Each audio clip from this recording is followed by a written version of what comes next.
अब हम पढ़ेंगे सहेली के बारे में, ठीक है। ओरल पिल्स का ही पार्ट है ये, ठीक है।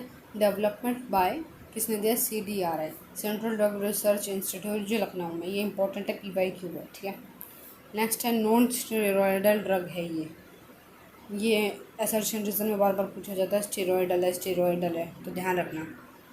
फिर है वंस अ वीक पिल है ये, और इसमें कौन सा सॉल्ट होता है, सेंट्रोक्रोमैन, ठीक है। PYQ क्या है, ये ब्लॉक करता है एस्ट्रोजन रिसेप्टर को और थिकनिंग रखता है एंडोमेट्रियम की, और फिर ये सपोर्ट ही नहीं करता इम्प्लांटेशन को, तो फर्टिलाइजेशन कभी होगी ही नहीं। Effective pills and have laser side effect, इसके साइड इफ़ेक्ट बहुत कम होते हैं। एक होता है इंजेक्शंस जो हम लेते हैं, इंजेक्शन ऑफ हॉर्मोन्स, ओव्यूलेशन ही नहीं होगा, इम्प्लांटेशन भी नहीं होगा, और सर्विकल म्यूकस थिक रहेगा। इम्प्लांट्स, सिलिकॉन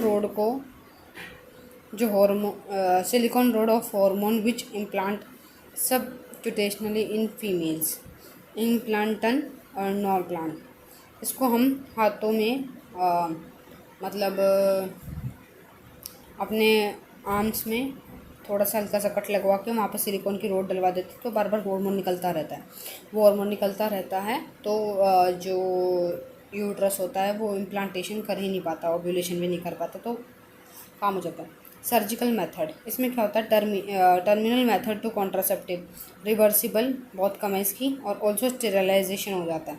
देखो तो वासेक्टोमी, जो उसमें मेल्स को वास डिफरेंस को काट के उन्हें टाई कर दिया जाता है, तो कभी होगा ही नहीं, इसको हम पहुँचेंगे ही नहीं तो काम ही खत्म। स्पर्म का फेगोसाइटोसिस हो जाएगा। फिर है ट्यूबेक्टोमी, जो फीमेल्स में किया जाता है। फैलोपियन ट्यूब को काटा जाता है और दोनों को जोड़ दिया जाता है, मतलब टाई कर दिया जाता है। मेंस्ट्रुअल ब्लीडिंग होगी, ओव्यूलेशन भी होगा, क्योंकि हमने ओवरी को कुछ भी नहीं किया है, फर्टिलाइजेशन नहीं होगा।